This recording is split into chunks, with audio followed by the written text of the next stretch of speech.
104.5 The Team, your home for New York sports. Joining us right now, Mets beat writer for NorthJersey.com, Matt Ehalt. Matt, the injuries continue to be one of the bigger stories of this season. What's the latest with Noah Syndergaard and Yoenis Cespedes?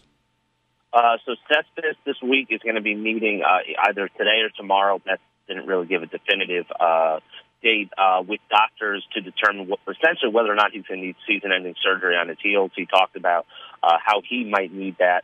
That would sideline him for what he said would be 8 to 10 months.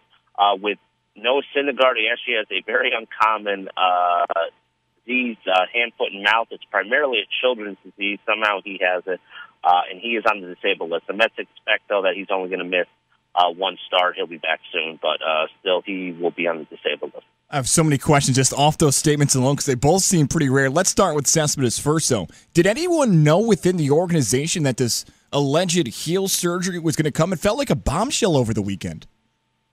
So the Mets, again, if we're taking the team at what they said, the Mets knew that this was a possibility.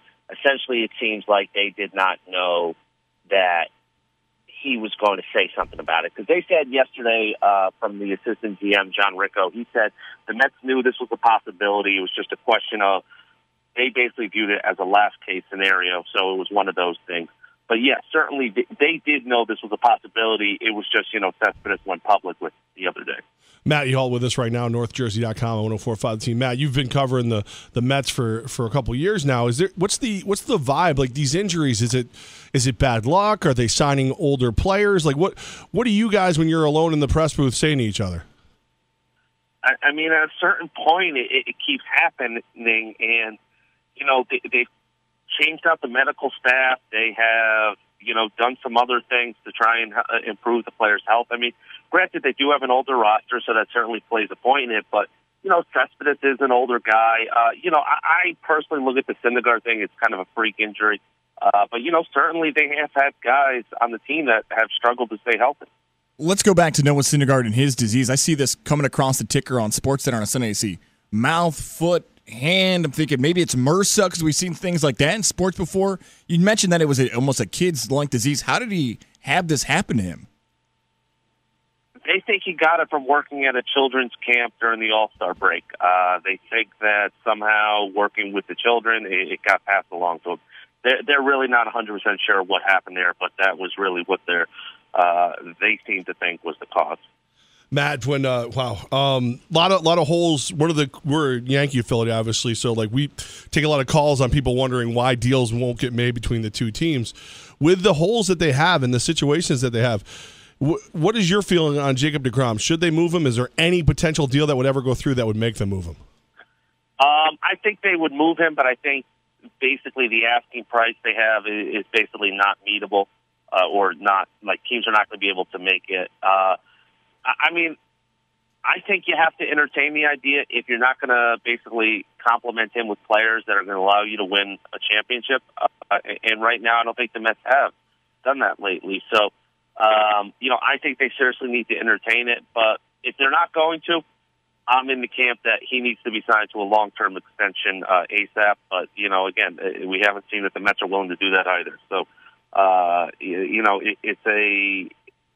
it's a delicate situation, especially when you have, his agent the other day coming out and basically saying, hey, if you're not going to, trade my guy, or if you're not going to sign him to an extension, then you need to consider trading him.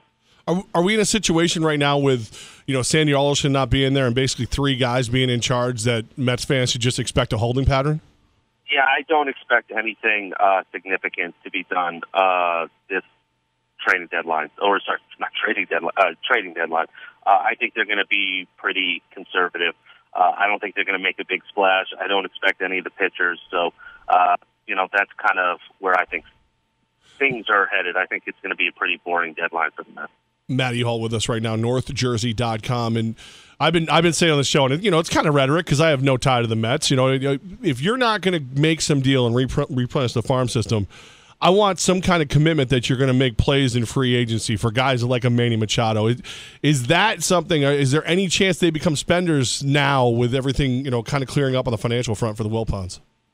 I mean, to be fair, they have not done that. So I think it's something, with the Mets, a lot of times, honestly, I look at it like until they show you that they're going to, I don't think that you can fully expect that they will. Like, I mean, they haven't shown anything in recent years that would make you think, hey, they're going to be players from Machado. Now, certainly Omar Minaya is back working in the front office, and, he is kind of a big game hunter, so I'm sure he would love to add a guy like Machado, but Mets have not shown you they're willing to do that. So, as much as the Mets should be in on him, really it's something where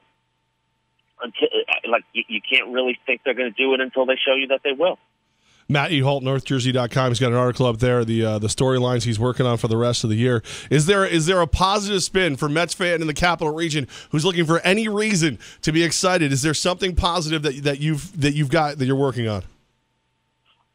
Not really, but we'll see what they are able to get out of the trade deadline in the next few weeks, or next 9 days or so. It'll certainly be a very important time for the team. So we'll see what they're able to do here, because certainly they need to get some talent in here, and they need to make trades that are really going to help them. Last year's trades really have not helped them all that much.